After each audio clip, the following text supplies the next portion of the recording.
Gonna do.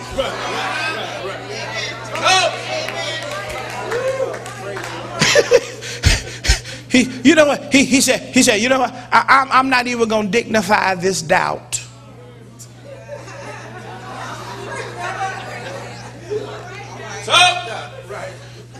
Jesus, 200 penny worth of bread, that ain't enough for everybody to take a little bit. Jesus, there's a lad here, he got 5 loaves and 2 fish. But what are they among so many? Jesus, what we gonna do? Make the men sit down. Watch this. Those were the instructions. Now I figured out something right here. Things go better when we learn how to follow his instruction.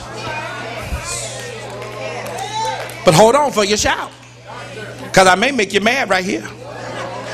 Not only should we learn how to follow his instructions, but we've got to learn how to follow his instructions even when the instructions don't match the information.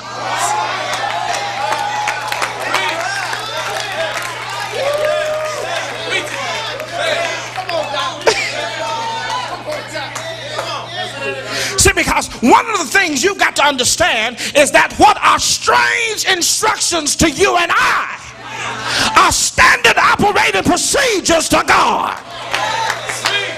God doesn't do things that make sense to us.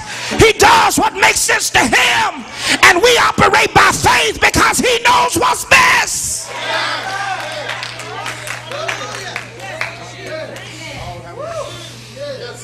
When we follow his instructions, Red Seas will divide. What time is it? When we follow his instructions, our Jericho walls will fall flat. When we follow his instructions, we can walk on water. When we follow his instructions, we find money in the mouths of fish. When we follow his instructions, our bitter waters become sweet. All you got to do is just learn how to follow.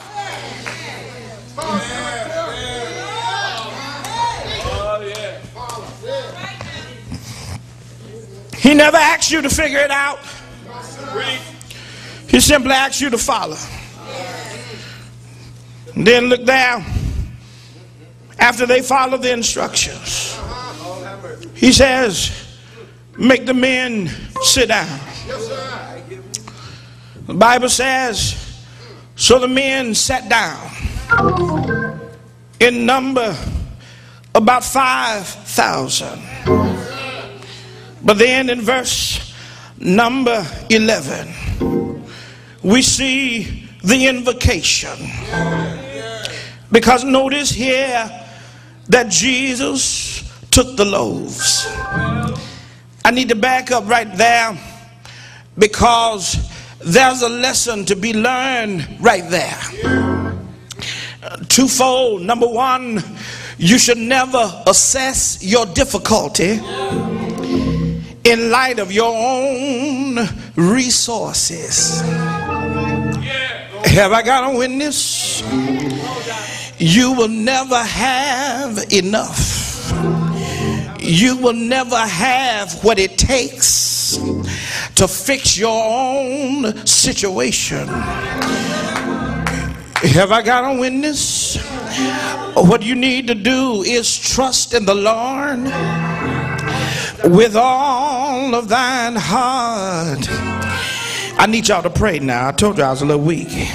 Lean not to your own understanding, but in all of your ways acknowledge the Lord, and he will direct your path. Have I got a witness here?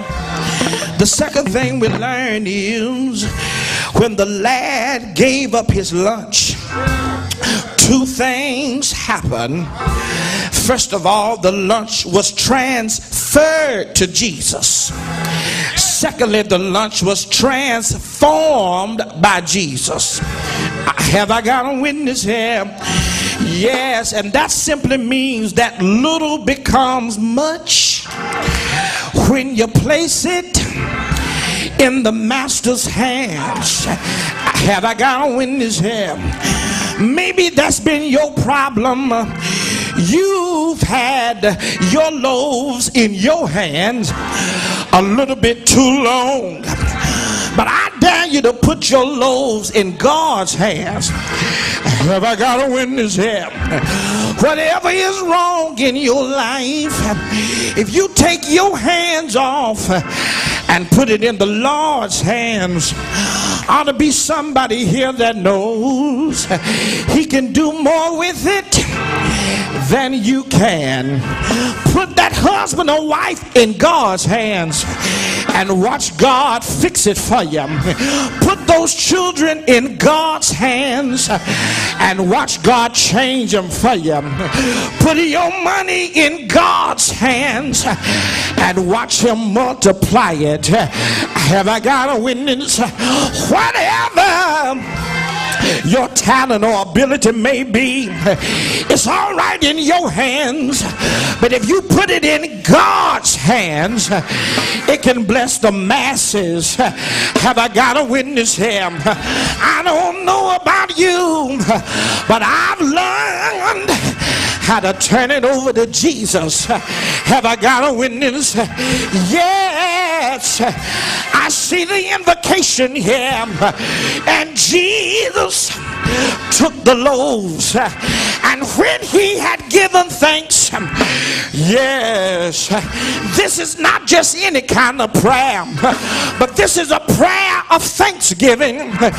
Jesus was thanking God in advance for what he was getting ready to do, and that's what you need to do. You need to quit waiting on the Lord to do something new for you. Learn how to thank him in advance for what he's getting ready to do. Learn how to go before the Lord and say, Lord, I'm going to praise you anyhow. Lord, I'm going to thank you right now for what you're getting ready to do in my life. I don't know, I don't understand, I don't know how you're going to get it done, but I'm turning it over to you, and I'm going to stop worrying about it. Yeah, I see the intervention here, because somewhere between Jesus taking the loaves and giving thanks and distributing to the disciples, God some way, somehow multiplied the 2 fish and the 5 loaves. Have I got a witness here? Anybody here knows that God specializes in doing the impossible? God specializes in doing for you what you can't do for yourself. Look at your neighbor. Say, neighbor, God is able to do exceedingly abundantly above anything you could ask or think. I got to leave you right here, but there's a story about the Big Ben clock. The Big Ben clock was given to the city of London. It quickly became a tourist attraction. Everybody that went to London wanted to take a picture next to Big Ben, but one day Big Ben stopped working, tours stopped going, the city of London started to lose money because nobody wants to take a picture next to a clock that's showing the wrong time. So London said, we're going to call in all of the famous watchmakers, Bulliver Movado, Timex and Seiko, and Rolex, and see if somebody can get Big Ben back to working. Have I got a witness here? Time